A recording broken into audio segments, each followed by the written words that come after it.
Chapter 18. How Egil stole Egil. Egil woke suddenly. He had fainted, and the reason became rapidly apparent.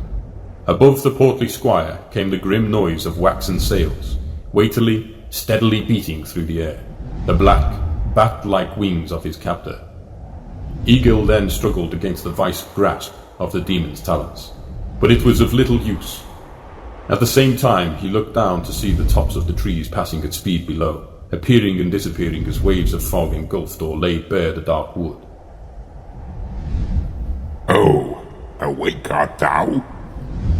Good," barked Egil. "For a moment I thought I had killed thee, and for my luncheon sought to make of thee a tasty morsel. But no sense in that, if life remains within ye. A greater purpose awaits for thou." "Please, demon, kill me not, I beg of thee. I meant not to disturb my work in yonder chasm." "But disturb it thou didst. Thou made that mistake well enough, fatling." "Please, no. Free me, I beg. Let me go, and I shall give thee riches. My father is wealthy. You will pay for my free passage." "Wealthy, is he? Oh, well, I'm sure it would not be becoming of me to take such a fruit before he was ripe for the plucking. He and his sort are commoners in my abode. No doubt he shall in short time join ye too. Another fat pig to grease the wheel, no matter his coinage." "What? Nay, I pray thee, leave him be. If I take your meaning, my father is a good man." Heh, well, we shall see if that be so. Now shut your mouth, maggot. I have not time to converse with ye further." "Where art thou taking me?" begged Egil. But the demon was then silent. No more did he converse with his prey. They sped off into the clouds, swirling to a great height, until before Egil an immense vista appeared of the way ahead, delivered as he was from the clouds. His mind raced with thoughts of his father, and how, if he had pencil and parchment to write, mayhap for his benefit, a map he would have drawn, for he looked about him and all was arrayed, the dark wood, the Golkan heartland, the mountains, and even the great gorge that he and Egil had been tasked to find. There it was. He saw it now. A great scar stretching for most of the width of Golka, it seemed. A wound from some past cataclysm. He could not guess at its depth, but it ran for so many furlongs that Egil lost sight of it into the distance. He could only wish that Osred and his men would not go to the left of the gorge, where he spied a great many obstacles that would surely thwart their path. If they chose that route, then they would be far removed from their intended destination. Thereupon would many more days wilt in the face of their tardy progress. Upon this point, Egil wept, for he finally realized the fragile mission had been further imperiled by his arrogant, envious stupidity. "Egil, He cried. forgive me, Egil. I have been foolish. I have ruined everything, and in my childishness brought peril to my father and all those who travel with him. Oh, why must I have acted so?" As he spake, the demon's grip slipped a little, and he turned to Egil with eyes aflame. "Be quiet, dog," He shouted, the sides of his mouth afroth, but Egil carried on muttering to himself to the increased aggravation of his captor. "Shut up, or so help me, I shall crush thee to death, and there shall be an end of it." With that, Egil was quiet, for the demon's grip tightened until it pushed his breath from his lungs entirely. Then he glided on in silence through the frozen pillars of great grey clouds. Egil was chilled to the bone, and drenched with icy rain as they passed. Thunder rolled and lightning cracked on either side, all around in fact, like some terrible battle where cannons cursed one another with their infouling tongues of flame. The pair hurtled through another cloud bank, and then burst free, save from one hurdle at least. Egil, however, could hold back his noise no longer, as he now realized the indomitable ring of black mountains that stretched out before him. "No, He screamed. not there. Anywhere but there." The demon laughed darkly, silently diving now toward his morbid destination, a short distance away. There cracked the explosions of pure virgin molten stone, heaving and expanding like lascivious creatures, until at the right moment there vomited forth a fresh birth of bright searing orange and yellow sulphurous lava. So too did plumes of thick, acrid greyness pour into the malodorous air, from which fell ash and stone shards upon the heap of countless others already collected at the base of the great daunting moor. This was the entrance to the dark mountain of chaos, a fortress of evil, which was known in the world of Golka as Vitghalj.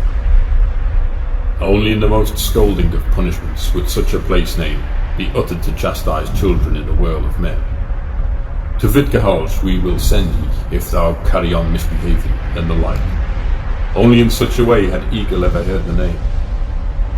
Thus he shuddered and heaved against his captain, even more desperately, though his strength waned at the utter futility of his situation.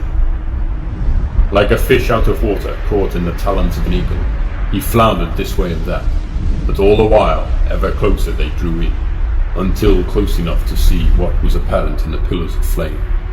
Black shapes dwelt therein. In his frightened mind, Egil conjured of their shimmering vaguely the worst, and closed his eyes. Soon, however, his dreary forced flight came to a halt. They had landed. Still he dared not open his eyes at all, or indeed he could not, because his fear had stricken them so. It was the sheer stench of the place that caused him to finally wrench his eyelids open, in complaint to where such heinous rankness could possibly have emanated. Alas, as he did so, he could not see a thing save an endless wall of rolling smoke all around him. He coughed and spluttered as they both descended into the pits of Vitghalj. Every next step brought rising heat until Egil felt he could breathe no more, his lungs filled with burning acrid air. His exhaustion and reluctance to proceed was of course in no way considered by his twisted captor. There was no respite for one such as him. Egil could take no more. In desperation he mustered courage enough to plead for his freedom. However, before the words left his mouth, the demon jerked to a halt upon the edge of an obscured precipice, at which time he clicked his fingers, and the two were instantly transported, with the crackle of thunder following after. Egil felt as though he was being drowned as he whirled about in an ethereal world until suddenly, within a chamber of near pitch blackness, they emerged. In this place it was not hot, but damp and wet. All things were clammy and cold to the touch, draining, dripping to somewhere unseen. For the moment, Egil took respite from the scorching heat and the coldness, though shortly after, coming into the vast chamber, there spoke a voice of tones that shook him to a greater dread and rumbled the very foundations of that place, so deep was it. Gruff and coarse came the slow, awkward language of one who, as yet unseen, sat somewhere far off in the echoey distance of the chamber. I shall not utter here what words were spoken, but the message was clear enough to Egil, who prodded the squire fiercely and made him wander forward to receive his sentence.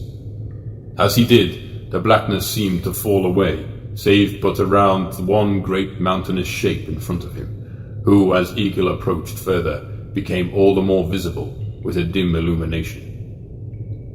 It was an enormous sitting creature whose limbs were many, the body covered in fur, though resembling that of a man. About each sinewy wrist there was a torque of gold, and about the waist a girdle of the same.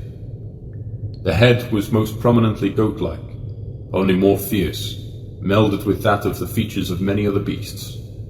Egil dared not look overly long at the demonic face that glowered above him, nor indeed to the one at his back, Egil, who was engaged in brief conversation about the particulars of his captive, at the end of which the leathery-winged kidnapper laughed incessantly, for judgment had passed. The great demon leant out one of his many hands, and in an instant turned a finger to flame, touching the chest of Egil. About the squire's limbs came an immense unseen weight. Egil then bowed and again clicked his fingers, transporting the pair to a new destination, the penitentiary of Egil. They stood amidst sharp, black, galling rocks that jutted and twisted in all directions, to great heights and depths. The suffocating heat returned. Lament-filled calls came in waves of sorrow from below, as a great mass of tortured souls worked against the lash of the whip. So terrible were their laments of agony that Egil was in some way glad of his veiling from those who uttered so, by the thick wall of smoke which rolled before him. Every now and then there would come a break in the column of searing ash, upon which would the unfathomable vision of a grim underworld be revealed. The terrifying majesty stabbed the eyes of the foolish squire, and he threw his arms over them, so that they were assailed no more. Alas, shielded or not, there stretched many leagues and fathoms below him. Duplication upon duplication of indefatigable toil for myriad slaves. All were busy in the work of constructing the place of their misery. Down in encircling rows went thousands upon thousands of dovecot-like hole-peppered rings, with great buttresses supporting and portioning the processing spiral. Further down into the dark, shadowy base it descended, until eventually the image was confounded from view.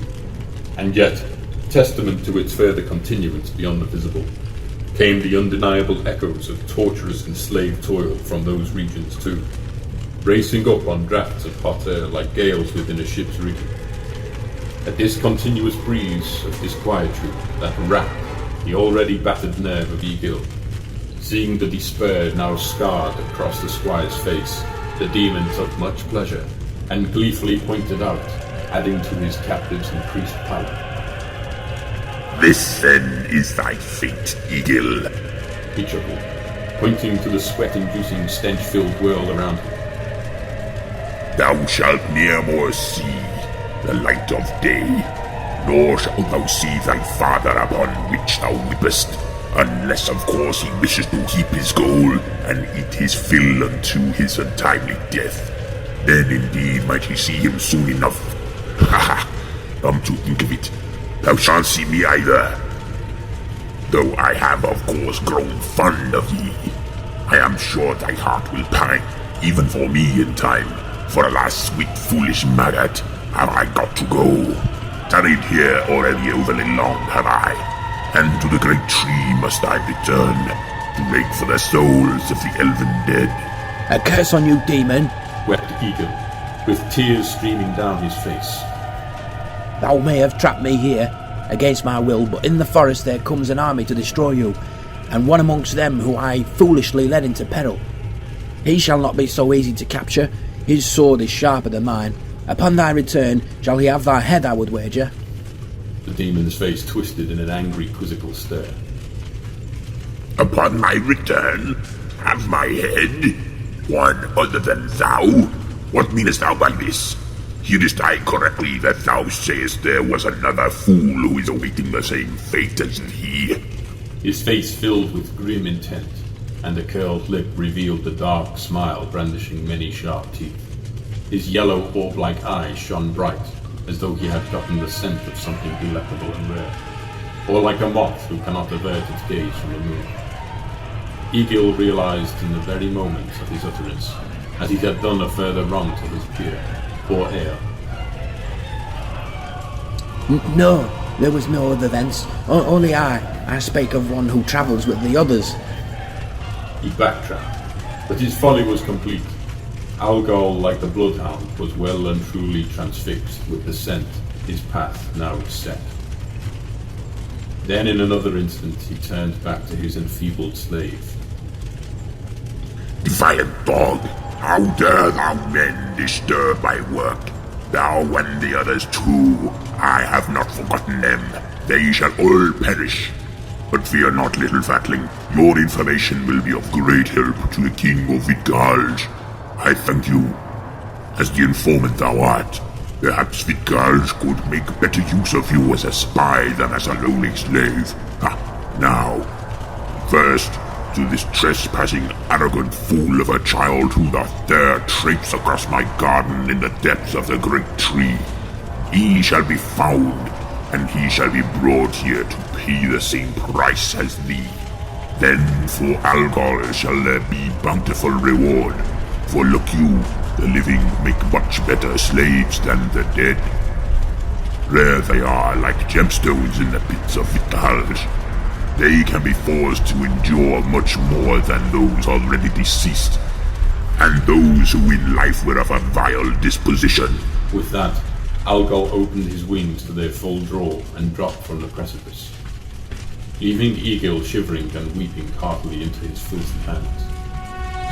Then in his ears resounded the grim calls of what seemed like 1,000 discommoded backs, all angrily screeching and jostling for space in an overcrowded cave. Above him, in another instant, came a flurry of such demons, similar in form to Algol, and they all sped off in a great black cloud, some with tridents, others with spears of some kind, and others with their claws brandished, baying for blood.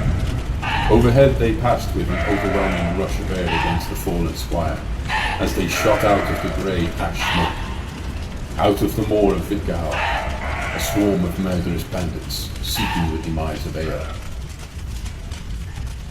Egil lamented, but his sad whimper was lost within countless others in the darkness amidst all those other poor souls, as he cried out, "O Egil, forgive me, brother. And to thee all fate, and the Nerns I beg of thee, send help to him who is cast by my hand into peril. Save him, save my comrades." Even as Egil made his desperate plea, there scurried the monstrosity that was his new master, a dark demonic shape, within whose many hands were gripped several whips. It ushered Egil in silence toward the place of conscripted suffering, and so Egil in teary-eyed penance, head bowed, followed.